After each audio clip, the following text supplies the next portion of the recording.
I was adjusting the lace of my wedding gown, breathing deep to calm my racing heart when my phone buzzed. It was a message from my fiance. She's probably walking down the aisle right now. I wish it were you. Seeing the message, my heart dropped and my world froze.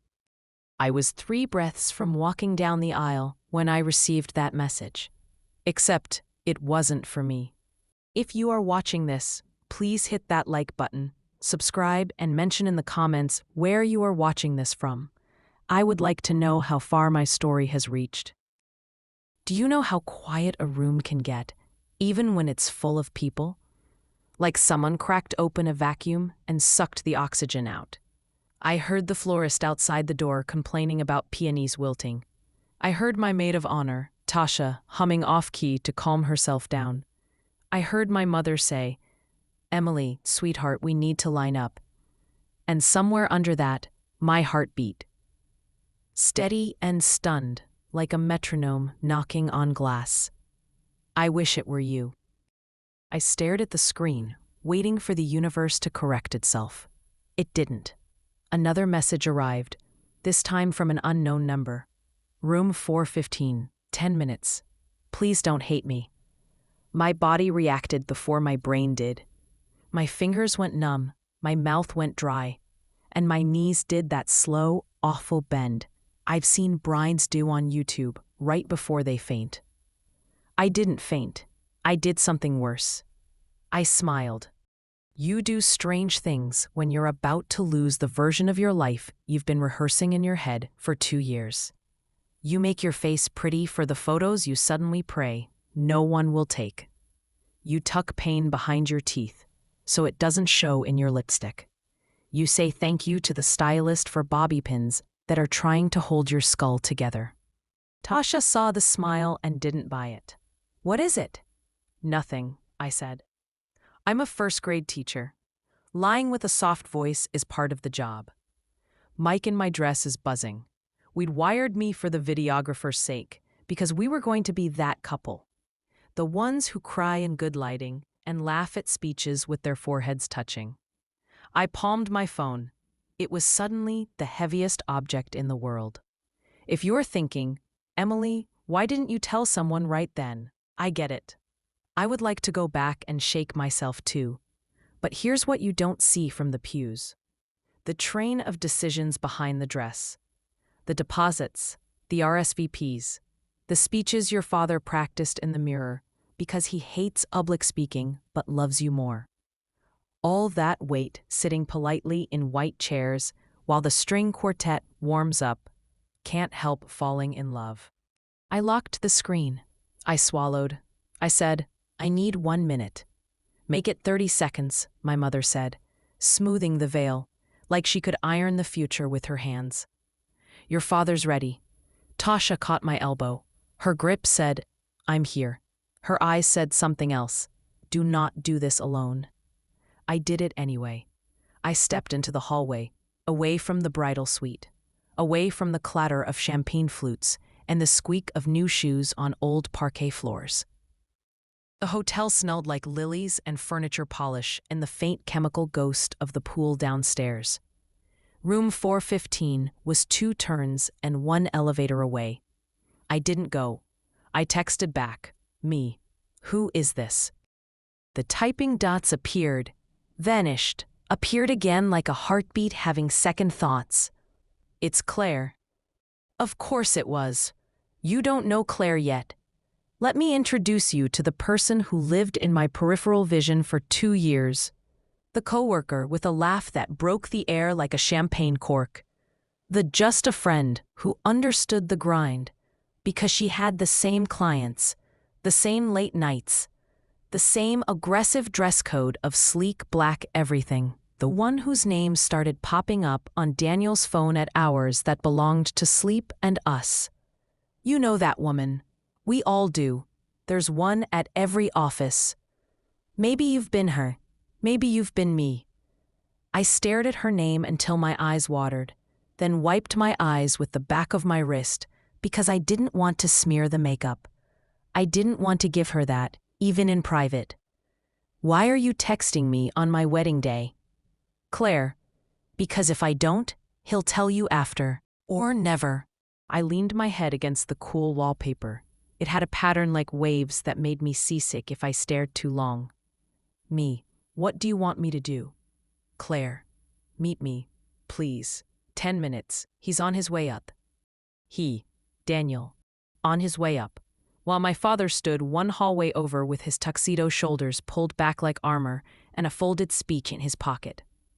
I put my phone in airplane mode. I went back into the bridal suite. Tasha saw my face and went still. Talk to me, she whispered. After, I said. Emily. I shook my head, tiny and violent. If I open my mouth, it all falls out. Tasha pressed her lips together until they went white. She knows me, has known me since we were 12, and I cried because a teacher yelled at me for talking in class when I was asking someone for a pencil. I cry when people are unfair. I cry when I'm proud. I cry when I'm tired. I wasn't going to cry now. Not for him. Not on camera. Not with my grandmother's necklace shining at my throat. A knock at the door. Ready? The coordinator chirped, voice bright and brittle as hard candy. I handed my bouquet to my mother because my hands were shaking. She handed it back with a look that said, "You can do hard things. You've always done hard things." She didn't know which hard thing I was about to do. We lined up, bridesmaids like petals, mothers like prayers, and then me, the stem in the middle of it all, pretending to be sturdy. The doors opened. The music started. I stepped forward. And then my father took my hand, squeezed once, and didn't move. He looked down at me. Everything okay, Em? You can love someone so much your chest physically hurts when they ask if you're all right. I felt the knife turn. I could walk down that aisle and pretend. I could say vows with a voice like sugar and bleed out later in private. Or I could stop here, in the doorway, and save myself in front of everyone. I looked down the aisle at the altar, at the arch we decorated with eucalyptus and roses. The space where Daniel should have been. He wasn't there. The guests started to shift, like a field of wheat in an unexpected wind. The music faltered, strings wobbling. The officiant glanced at the coordinator, who was now sprinting in heels that had not signed up for sprints. Emily? My mother whispered behind me, and Tasha said very softly, "He's not there." I smiled. It felt like cracking a porcelain plate with your bare hands. No, he is not. We stood in that doorway for 15 long, short seconds. The kind of seconds that stretch your life into before and after. And then the ballroom doors at the far end burst open like a scene change, and Daniel trotted down the side aisle, jacket unbuttoned, tie crooked, hair not perfect for the first time since I'd met him. He mouthed sorry with his hands up, like he was arriving late to brunch. It was so ordinary, it made me dizzy. He didn't see me wipe my thumb under my eye. He didn't see Tasha's face go dark and flat.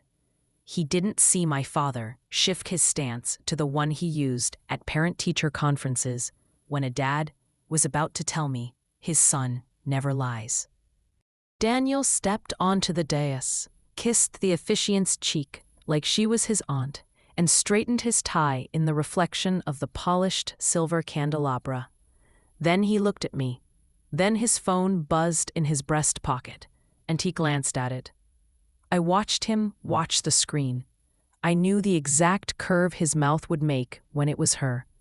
He swallowed. He slid the phone away.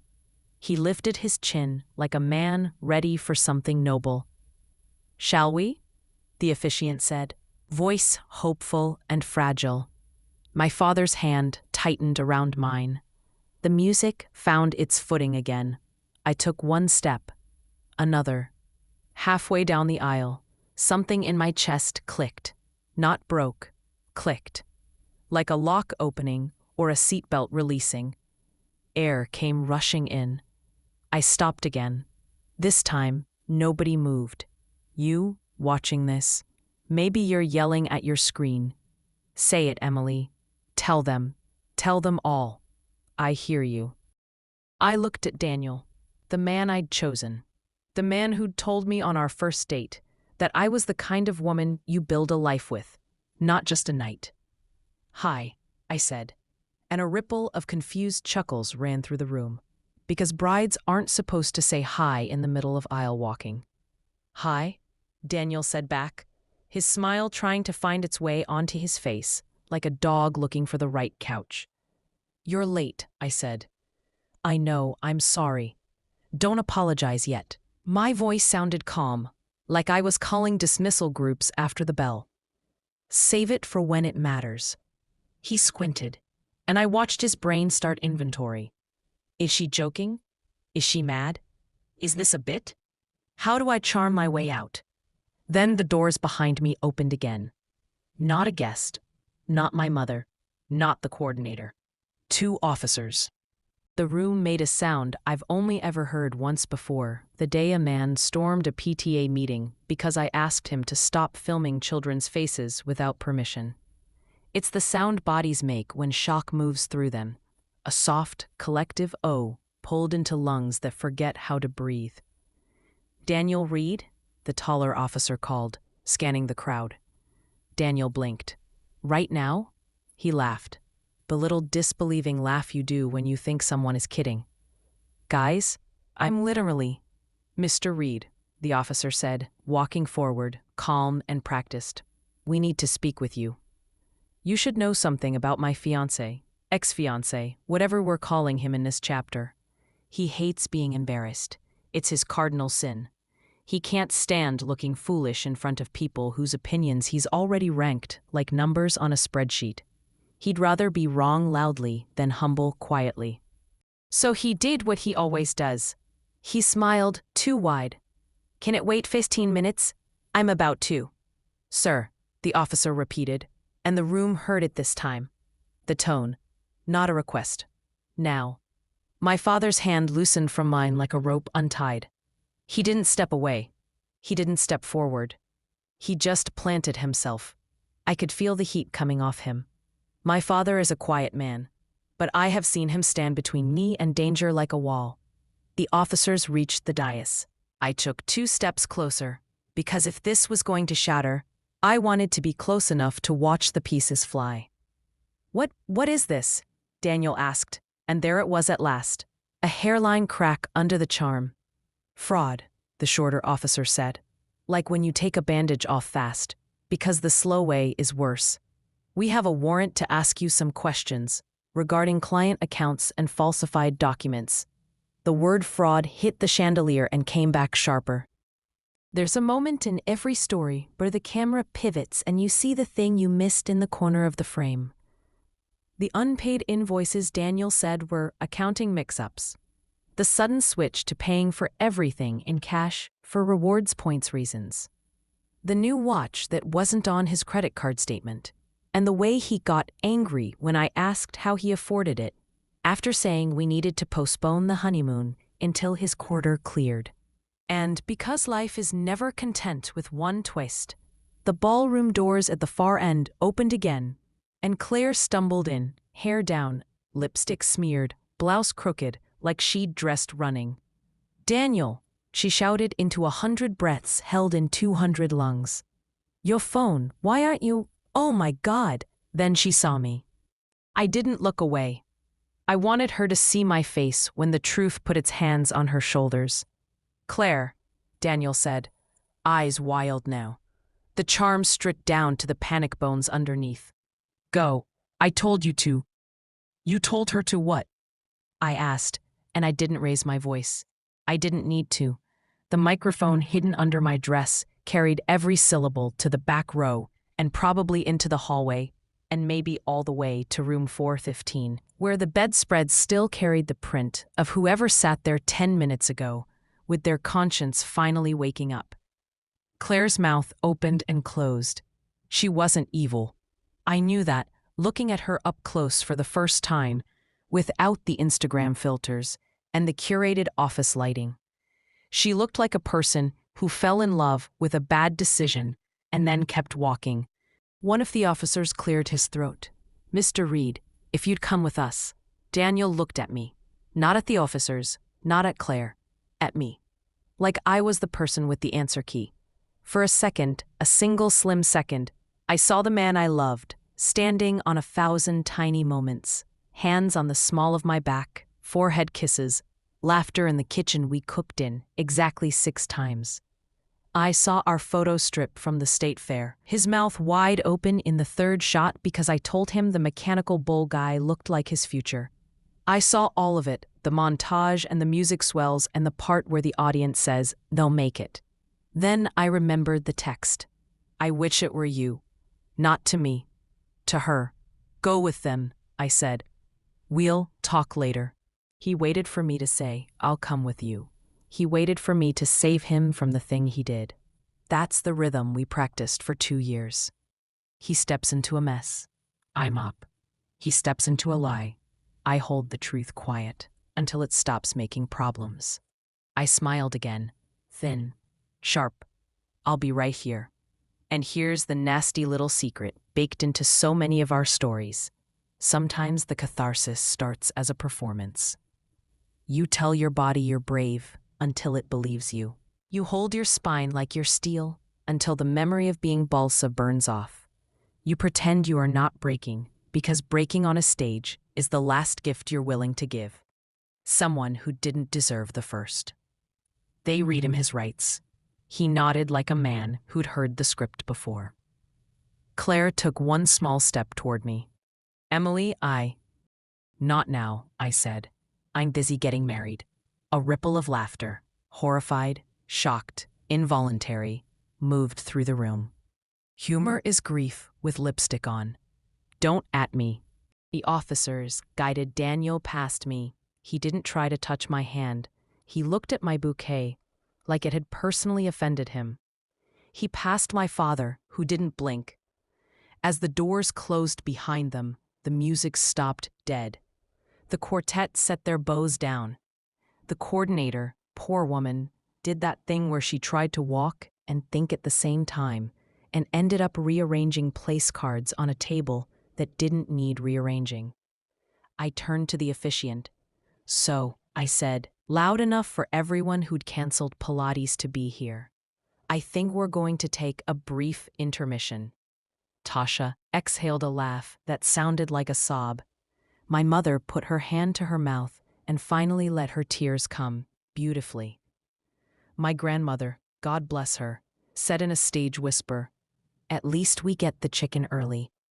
I took my father's arm.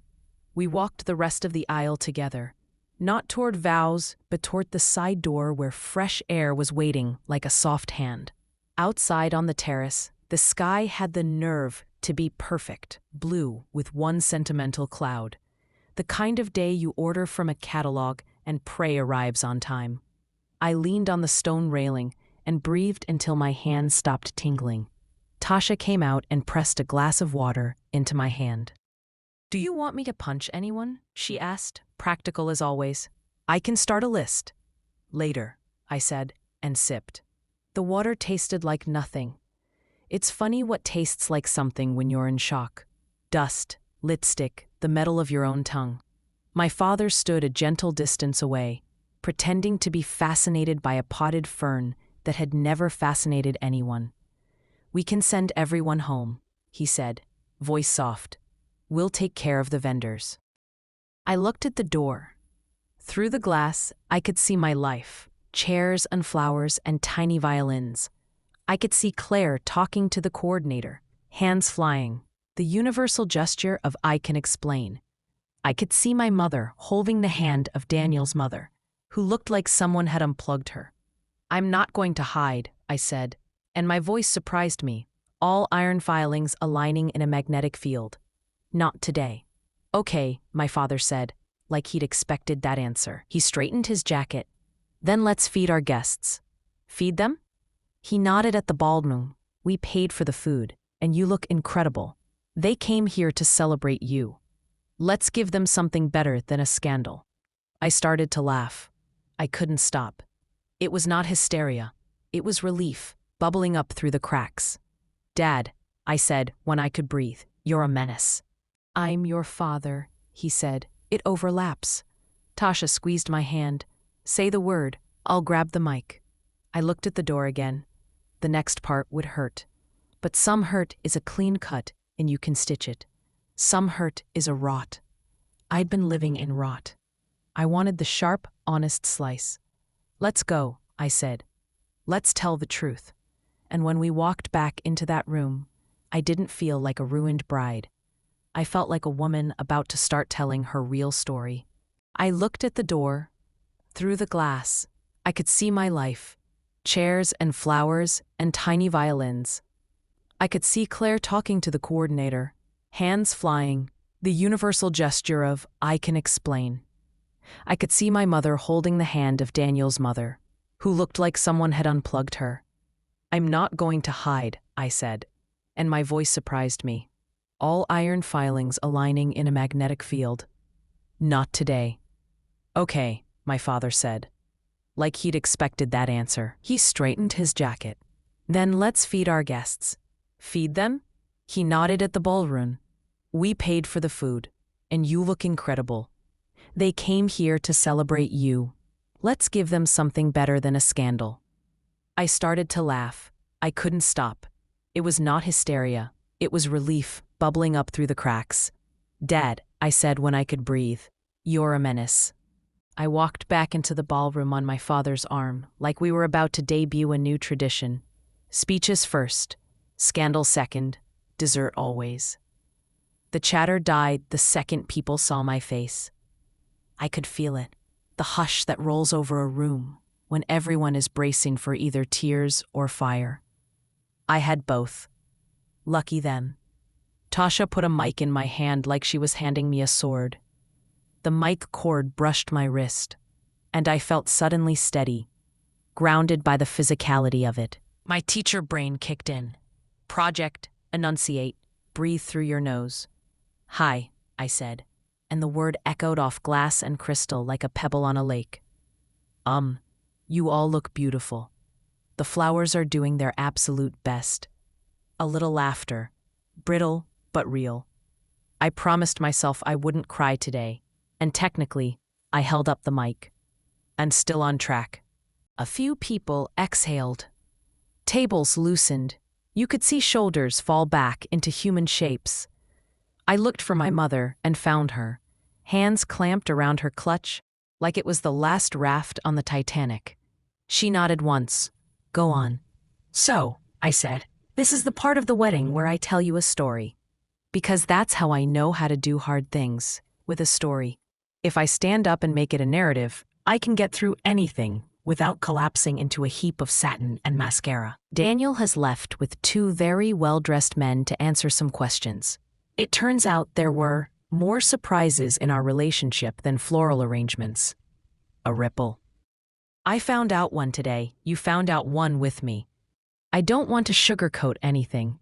I also don't want to pretend his day is ruined."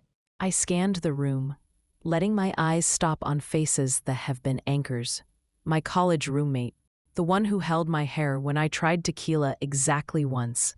My aunt, who divorced a man with dimples and the ethics of a damp napkin, and still bakes the world's best lemon bars. My principal, who slipped me a sticky note that said, "You are not alone," when a parent accused me of being too emotional to teach, then cried at my classroom library reveal. "I love Daniel," I said simply. I know that might be hard to believe, while the bridal bouquet is sweating and the groom is en route to conversation. But I did. I loved him. And I ignored things because I wanted this moment so badly. I wanted all of you here. I wanted to stand under that arch and promise forever, and not ask questions about late nights, or client emergencies, or why the woman from his office knew his coffee order better than I did. I felt my voice catch and let it. Raw is cleaner than polished sometimes. Today, I got a message I wasn't supposed to get. I learned something in the worst possible way. And I had a choice. Hide, or walk back in here and tell you myself before the rumor mill curdled the truth. I turned to the quartet. "Would you mind?" Taking 5? Then I want you to eat. All of you. A soft wave of gratitude rolled across their faces. They were probably wondering if they still got paid. They did. Please stay, I said to the room. Eat the food we picked. Drink the drinks. Tell me your best story about love. The real kind, not the shiny kind. Teachers go last in line. That's the rule. I'll be fine. A hand shot up near the back. Mr. Keene, my high school English teacher, wearing a blazer that had seen better days, and a boutonniere he must have pinned himself using faith and brute force. Emily, he called, voice gruff. May I say one thing? You may, I said, and my inner 17-year-old sat up straight out of muscle memory. He cleared his throat. Proud of you. I swallowed. I didn't cry. We moved, the coordinator blinked, like someone had just rebooted her. Okay, she said, half to herself, half to the room. We can open the buffet. Yes. Chicken first. Plates on both sides. She snapped into action like a general who had trained for this specific battle her entire career. Guests lined up. Plates clattered. The noise saved us all from thinking too hard. People needed something to do with their hands besides clutch their pearls. I should have sat. I should have let someone feed me a roll and tucked me behind a floral arrangement. Instead, I wove through tables like it was parent-teacher night. And I wanted to make sure every family felt seen. They reached for me, squeezed my hands, kissed my cheek, told me their versions of almost and almost didn't. And thank God I left when I did. It was like people had been waiting years for permission to tell the truth out loud. At the third table, Daniel's mother stood. Her mascara wasn't waterproof. She gathered my hands in hers and whispered, I'm sorry. Her voice trembled with old heartbreak, the kind you carry in your cartilage. He learned from watching. Not you, she said quickly, reading the flare of hurt on my face. His father. She glanced toward the door like the past might walk in and apologize too. I squeezed her fingers. This isn't your fault, I said, and meant it. I wanted to absolve every woman in this room of all the ways men had made them custodians of their worst instincts. When I pulled back, Claire was there. She stood near the wall, spine too straight, face scrubbed of everything except fear. One strap of her blouse kept sliding. She stopped fixing it after the third time, like her body had given up pretending it belonged to a put-together person. Emily, she said. I felt the attention of the nearest 5 tables tilt toward us like sunflowers. Walk with me, I said, because if we were going to do this, we were going to do it somewhere without a live audience. We slipped into a side hallway that smelled like soap and wilted eucalyptus. I'm not going to scream, I said. I don't have it in me. I deserve it. Maybe. I leaned against the wall. My dress didn't wrinkle. It was built like a tent, sturdy, expensive, ready for weather. Start with why. She stared at the floor for a long beat. He told me the same story he told you, that he was lonely, that you didn't understand the pressure he was under, that you nagged, that you didn't get his world. I barked a laugh. I teach 6-year-olds to read. I have seen more pressure up close than he has ever lifted a finger to hold. She winced. I know. I do. I knew even then. But he made me feel like the exception. Like I was the special case. Like he was powerless around me. And that meant it was destiny, not choice. She swallowed. I texted you because I couldn't let you get blindsided.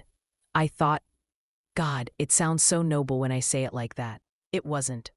It was guilt leaking out of me at the worst possible time.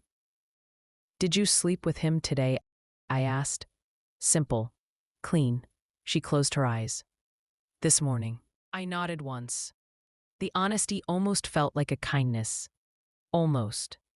Thank you for telling me the truth. I said, the way I say it to a child who finally admits they broke the crayon box and blamed the class turtle. She flinched. I'm sorry. I believe you're sorry. I said. I also believe you would have kept going if he hadn't been walked out in cuffs. Her eyes flashed. To her credit, she didn't argue. "What can I do?" she asked helplessly. "Do you want me to make a statement about the business stuff?" I blinked. "You know about that?" She nodded. "Not details," she said quickly. "Just, he asked me to notarize something once. Said it was a rush. It felt wrong and I refused. But I didn't report it. I didn't report any of it. I loved him. Or I thought I did. God, I'm so stupid." "You're not stupid," I said. "You're complicit." The words sat between us like a heavy centerpiece. She swallowed again. "If the police call, I'll tell the truth." "Good," I said. "And Claire?" She looked up. "I don't hate you," I said, and her face crumpled, relief and shame colliding. "But I am done knowing you." I tilted my head toward the ballroom. "You should go." She nodded. For 1 second, she looked like a girl at a sleepover, realizing everyone else fell asleep during the movie, and she missed the ending and the ride home. Then she turned and walked away. I exhaled for what felt like the first time since the text. It rattled. Tasha. She had a plate. It had cake on it. I wanted to kiss her square in the face. "Vanilla or lemon?" she asked, as if the question might prop my weary soul on a small pillow. "Both," I said. "Layer then." She grinned like a fox and handed me the fork. "All right, you debrief with me now, and later I will read Daniel for Filth by group text. God bless you." We leaned against the wall together, sharing cake. The frosting got on my lip. She wiped it off with her thumb, like we were children again. "Are you okay?" she asked. "No," I said honestly. "But I'm clean." She nodded. "You will be more than okay.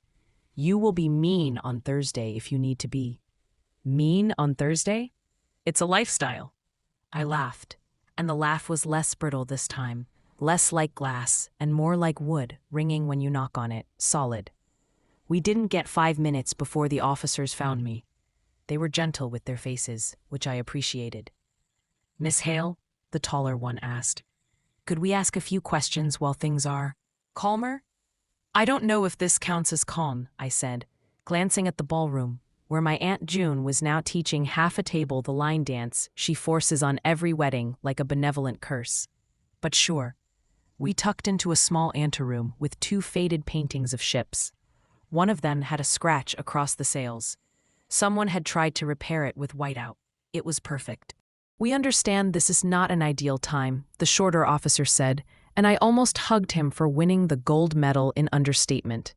"It's fine," I said. "Ask." They asked basic stuff first: how long we'd been together, how finances were set up, whether I'd noticed anything odd. I gave them the info: the new credit card I hadn't seen a bill for, the sudden cash-only dinners, the client trip to Miami that showed up on his Instagram as Cabo. He said he mixed up the hashtags. I said I mixed up my face into one that believed him. "Did you receive any communication today indicating he intended to flee?" the taller one asked. I thought of the text to Claire. "I wish it were you. Not flee. Just cheat, like a hobby." "No," I said. "He was going to stand up in front of everyone we love and pretend to choose me." They both nodded in that way cops do when they don't agree or disagree, when they are soft containers for your words. "If we need to follow up, we'll call." "Use email," I said. "I'm going to take a very dramatic break from my phone." The shorter one almost smiled. "We'll do that." When they left, I sat on the little settee and let my spine melt for the first time in hours.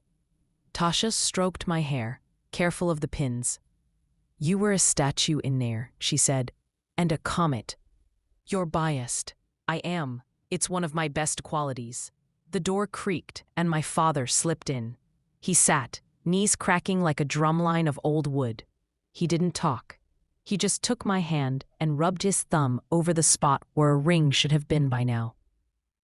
"Want to hear my speech?" he asked after a minute.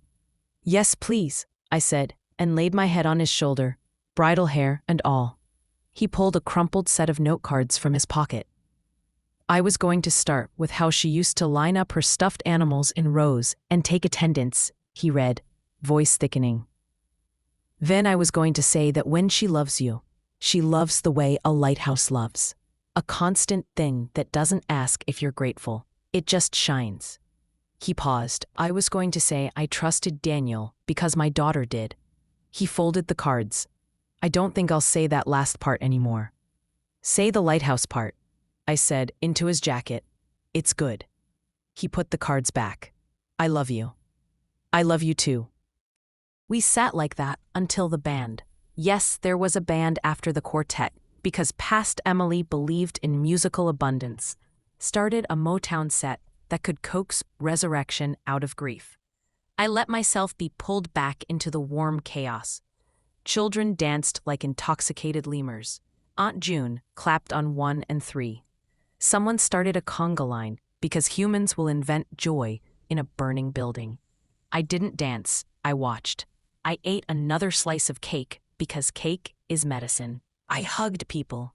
I texted my principal and told her I would probably need Monday off to return rented table linens and my dignity to the dry cleaners. At some point, my phone buzzed. Instinct made me glance. I hated myself a little for it. But it wasn't Daniel. It was a number I didn't recognize. The preview made my stomach drop. Unknown, I think you should know what he told me about you. There's always another trapdoor, isn't there? You think you've hit the bottom of the funhouse, and then your foot goes through rotting plywood, and you're falling again, this time with a better view. I stepped into the hallway and opened it. Unknown. My name is Aaron. I hired Daniel as my financial planner 6 months ago. I didn't know how else to reach you, but I saw the video from today, and I stopped breathing. Video. Of course there was video. Half the room had their phones up when the police walked in. We live in a world that documents like it loves you. Aaron, he told me you had a spending problem, that you were impulsive, that he had to hide money to protect both of you. He said you were unstable and jealous and might try to sabotage his work if you found out about his clients. 10 years ago, this would have detonated me. The word unstable is nuclear grade when you're a woman. It gets used to explain anything from your period to your fury. But right then, something beautiful happened in my brain. The words slid right off. Me. Thank you for telling me. I don't have a spending problem. I have a him problem, which I'm currently disposing of. Aaron, do you want to connect with the other clients? There are 3 of us who think he did things with our accounts. I'm filing a report tomorrow. We could file together. I stared at the message, the invitation cozying up to my spine. It wasn't just about betrayal anymore. It was also about repair, community around the wreckage. Me. Yes, please send me your email. We'll do it Monday. I'll bring lemon bars. Aaron, God bless you. I tucked my phone away. Then I stood, smoothed my dress, and walked back into my not-wedding reception like a woman who had just found the path she was supposed to be on. I didn't expect to feel peace that night. But by the time the sun dipped and the candles made everyone look better than they felt, I could breathe in long, full breaths. People kept asking what I needed. I started answering honestly. Water, cake, a hug, your best breakup story. The DJ to stop playing Ed Sheeran before I file a separate police report. We sent guests home with centerpieces and Tupperware full of chicken and little boxes that were supposed to contain macarons, but instead contained thank you notes and leftover apology. The last person through the door was Mr. Keene. He pressed a dog-eared copy of Jane Eyre into my hands. All governesses are brave, he said, not checking the accuracy of the metaphor, then winked and shuffled out. When the ballroom finally exhaled and collapsed into chairs and half-empty flutes, I kicked off my shoes. My feet were raw. My heart felt oddly clean. Tasha and my parents and I sat on the edge of the stage, legs dangling like teenagers. We ate cold chicken with our fingers. We laughed until it felt like oxygen. Hotel suite? Tasha asked, eyebrows up. Very large tub. Bubbles. I checked for you. I also stole a bottle of champagne because we deserve it more than capitalism. Cake it, my mother said. I'll settle with the manager. He owes us a week's worth of electricity for the drama alone. We walked the halls like conspirators. The elevator dinged us up to the 12th floor. The suite smelled like citrus and money. There were roses everywhere. Little cards addressed to Mr. and Mrs. Reed, like the world could be convinced if the stationery insisted hard enough. Correction, I said, plucking a card and ripping it in half. Miss Hale, pending paperwork, lover of peace and carbs. I watched Tasha run a bath the size of a small country. My mother folded her jacket, because she is the kind of woman who finds order in rubble. My father opened the balcony door and let in the night city sounds brushing the room. Sleep here, my mother said. We'll go home and feed the cat. You can stay, I said, already picturing my parents in hotel robes, watching cable and critiquing the pillows like snobs. She smiled. This is your victory lap. We'll be downstairs if you need us. When they left, Tasha turned to me. Before we start drinking like your aunt at an Amway party, do you want to make any ceremonial moves? Small acts of narrative closure? I thought. My mind landed on the dress. Beautiful. Heavy. A costume for a story that had already ended. Help me out of this, I said. She unhooked me carefully. The zipper sounded like a sigh. I stepped out of the dress and stood in my slip, feeling 10 pounds lighter and 5 inches taller. We hung the dress on a padded hanger. It looked like a ghost cooling. Keep it? Tasha asked. I'll donate it, I said, surprising myself. Someone else will have a better day in it. I want that for her. We soaked until we pruned, champagne clinking against porcelain, whenever one of us made a point. We told the stories we always tell when we need proof of who we are. The time I wore the wrong shoes to an interview and still got the job. The time Tasha broke up with a man who complained about the price of guacamole like a broken record. The time my mother taught me to change a tire because no man is punctual and you should not be stranded for it. Around midnight, my phone vibrated on the counter. It was face down. I didn't move. I didn't have to. I already knew. Do you want me to block him? Tasha asked. Not yet, I said. I want to see what defense he chooses. It's like a personality test with fewer accurate outcomes. I dried my hands and flipped the phone. Predictable. Daniel, please, I'm at the station. This isn't what it looks like. Baby, you know me. I stared at the baby until my eyes went out of focus. Then I typed, me, I do know you. That's the problem. The dots bounced, stopped, bounced again. Daniel, we can fix this. I'll explain everything. I'll get a lawyer. I'll fix it. He always promised fixes. He never changed behavior. Me, I'm returning the gifts that aren't edible. I'm donating the dress. I'm filing whatever paperwork I need to file on Monday. Do not contact me directly again. Email my dad. Daniel, your dad? Me, he's better with contracts than I am with forgiveness. I blocked the number. It felt like putting a lid on a pot that had boiled over for months. The hiss quieted. The room got clear. I climbed into the ridiculous bed. The sheets were cold in the expensive way. Tasha curled on the chaise like a cat with opinions. We left the balcony door cracked, city air washing out the scent of roses. I dreamed hard, not nightmare hard. Clean, busy dreams of sorting paper into piles. Keep, donate, recycle, burn. When morning came, it came soft. The light was kind. My body ached like good exercise. I sat up and for one small sparkling second, forgot, and then remembered, and didn't shatter. I made coffee in the little machine that looked like a futuristic caterpillar. I took it to the balcony and watched the street wake up. A delivery truck beeped. A woman in scrubs jogged by, hair pulled into a bun so tight it made my scalp sympathetic. I thought of my students and their gap-toothed smiles. I thought of the reading corner and how it smelled like crayons and hope. I wanted to go there immediately, and inhale it. My phone, newly quiet, buzzed once. An email. From Erin, the client. Subject Monday. She'd CC'd 2 other women. She'd attached a spreadsheet. She'd started a doc titled What He Told Us versus What's Real. I wrote back, Monday, 10 a.m., lemon bars on me. Then, without ceremony, I opened a new doc. I titled it, Annulment, Assets, Apartment. Underneath, I wrote 3 bullet points. Call apartment office, remove his name. Bank, freeze joint card, new account. Therapy, find one who lets you be angry without homework.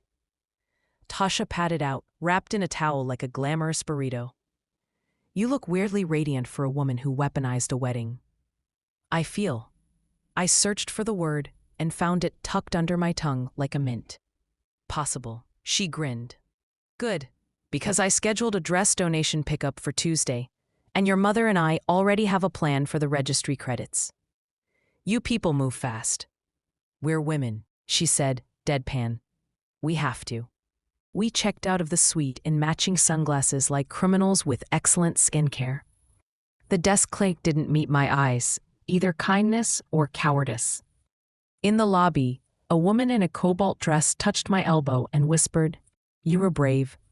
I didn't feel brave. I felt awake. Outside, the air tasted like rain that changed its mind. I stood on the steps, clutch in hand, and looked at the hotel like it might apologize.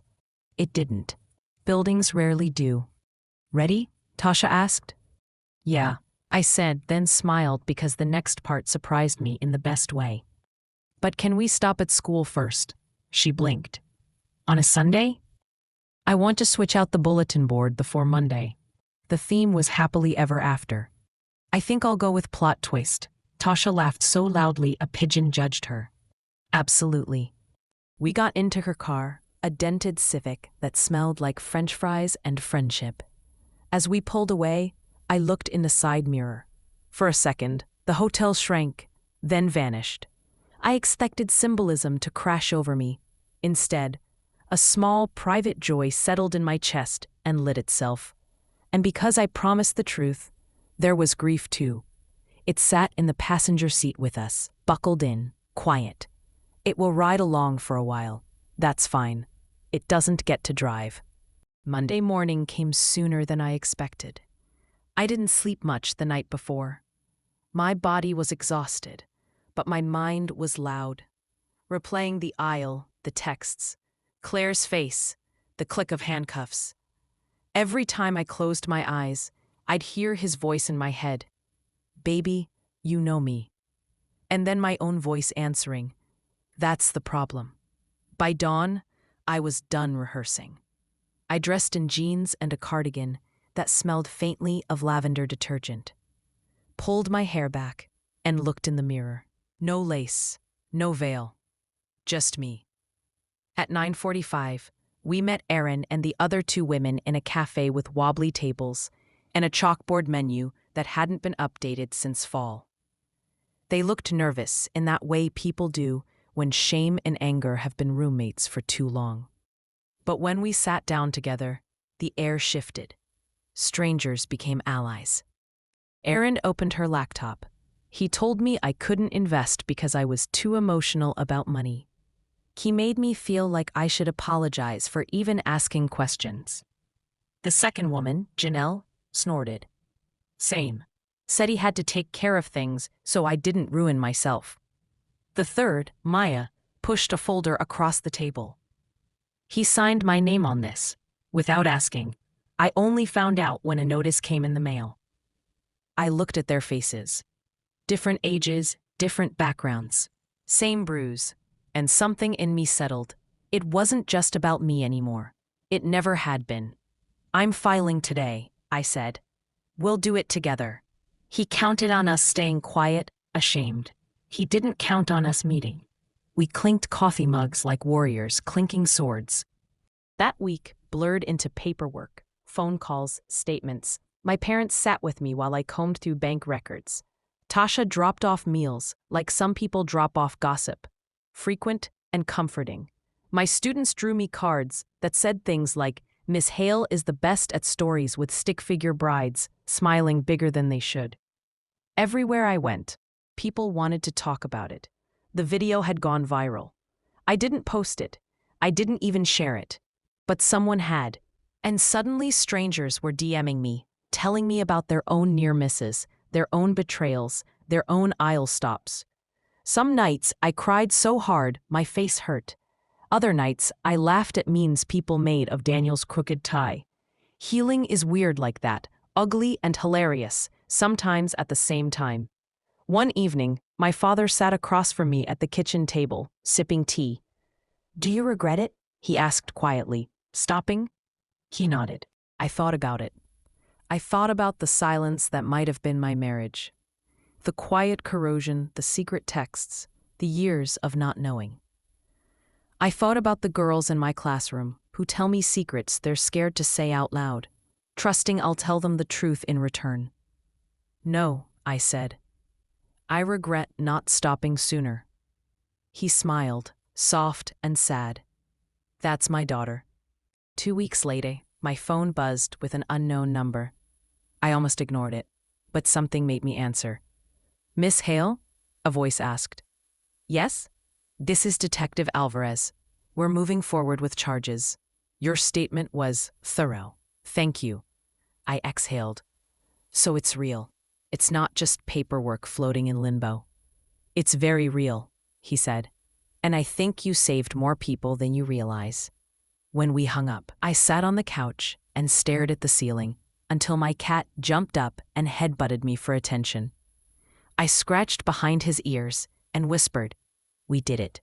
Here's the part I didn't expect. Freedom feels lonely at first. No texts to check, no goodnight calls, no illusion of a future tying me to a man who was never really there. Just space, wide and echoing. But then, slowly, space becomes possibility. I painted my bedroom yellow. I bought myself a ridiculous pair of sneakers that light up when you walk. I took my students outside for reading time, even though the principal side-eyed me for rule bending. And I laughed a lot, not polite chuckles, real, stomach-aching laughter. One Friday, Tasha dragged me to trivia night at a pub. We lost spectacularly. But a woman at the next table leaned over and whispered, "You're that bride, right? From the video?" I braced. She smiled. "You reminded me to leave my boyfriend. I've been wanting to for years." I walked home with my arms full of free pizza slices and something warmer than food in my chest. Months later, the annulment was finalized. My name alone on the lease. My bank account clean. Daniel still calling himself misunderstood in court documents, but no longer my problem. On what would have been our anniversary, I stood in front of my students' bulletin board. It said, "Plot twist" in big bubble letters. Each kid had drawn their own, everything from dragons to roller coasters to, "My mom said yes to a puppy." I pinned up my own card. It said, "Sometimes the best plot twist is choosing yourself." They asked me what it meant. I told them a story. My story, not the viral one, not the polished one, the real one, about love, betrayal, and stopping in the aisle because I finally remembered my own. And that's the ending I want you to remember. Not the handcuffs, not the text messages, not even the lemon bars, though they were excellent. The ending is this. I lived. I chose myself. And I'm still here, shining. I would love to hear your stories about times when you had to walk away from something or someone you thought would last forever, only to realize that leaving was the bravest choice you could make. Have you ever had to make a difficult choice right in the middle of a moment that was supposed to be joyful and turn it into something honest instead? Please share your experiences in the comments below. And do not forget to like, subscribe, and share this video with anyone who might need to hear this message today. Thank you for listening to my story. And remember, you are worthy of more than empty promises, more than half-truths, and more than someone else's lies. You are worthy of a life that feels safe, whole, and completely your own.